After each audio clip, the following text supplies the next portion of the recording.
আসসালামু আলাইকুম, আমি মোহাম্মদ ফাইসাল। আশা করছি আল্লাহর রহমতে আপনারা সবাই অনেক ভালো আছেন। চলে আসলাম আপনাদের মাঝে আরও একটি টিউটোরিয়াল নিয়ে। আজকে আমি আপনাদের শেখাবো কীভাবে আমরা এফএল স্টুডিও দিয়ে অডিও নয়েজ রিমুভ করব। তো আপনারা যারা এখন আমাদের চ্যানেলটি সাবস্ক্রাইব করেননি, এখনই সাবস্ক্রাইব করে আসুন এবং আমাদের সকল সোশ্যাল মিডিয়ায় ফলো করতে ভুলবেন না। চলুন আজকের ভিডিও শুরু করা যাক।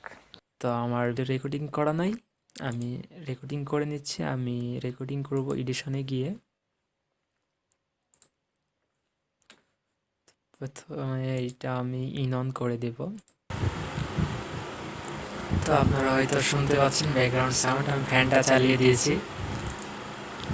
তো আমি রেকর্ডিং করে আপনাদের দেখাচ্ছি কীভাবে নয়েজ রিমুভ করব। আসসালামু আলাইকুম, আমি মোহাম্মদ ফাইসাল। আশা করছি আল্লাহর রহমতে আপনারা সবাই অনেক ভালো আছেন। তো চলে আসলাম আপনাদের মাঝে আরেকটি এফএল স্টুডিও টিউটোরিয়াল নিয়ে।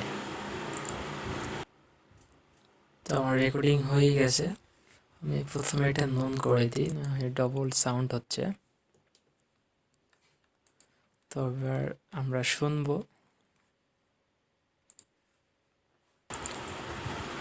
আসসালামু আলাইকুম, আমি মোহাম্মদ ফাইসাল। আশা করছি আল্লাহর রহমতে আপনারা সবাই অনেক ভালো আছেন। তো চলে আসলাম আপনাদের মাঝে আরেকটি এফএল স্টুডিও টিউটোরিয়াল নিয়ে। তো শুনলেন অডিও অনেক নয়েজ আছে। তো প্রথমে আপনার ব্যাকগ্রাউন্ড সাউন্ডটা একটু শুনুন। শুনলেন ব্যাকগ্রাউন্ড সাউন্ড। তো আমরা এটা এখন রিমুভ করব। তো আমরা রিমুভ করার জন্য প্রথমে নয়েজ অর্থাৎ ব্যাকগ্রাউন্ড সাউন্ডটুকু সিলেক্ট করে নিব। পরে ব্রাশ আইকনে ক্লিক করব। আপনাদের সামনে এরকম ইন্টারফেস আসবে। তো এগুলো সেটিং যেরকম আছে সব ওইভাবেই রেখে দেব। তারপর আমরা এখানে ক্লিক করব। তারপর আমরা কন্ট্রোল এ টিপে পুরোটাই সিলেক্ট করে নিব।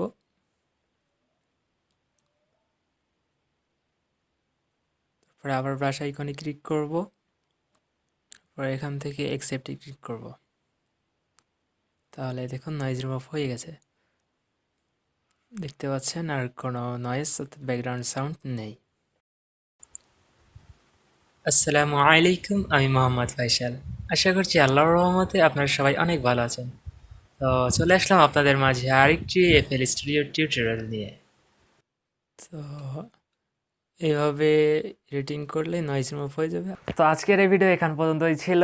আপনারা যারা এখনও আমাদের চ্যানেলটি সাবস্ক্রাইব করেননি, প্লিজ সাবস্ক্রাইব করে রাখুন এবং আমাদের সকল সোশ্যাল মিডিয়ায় ফলো করতে ভুলবেন না।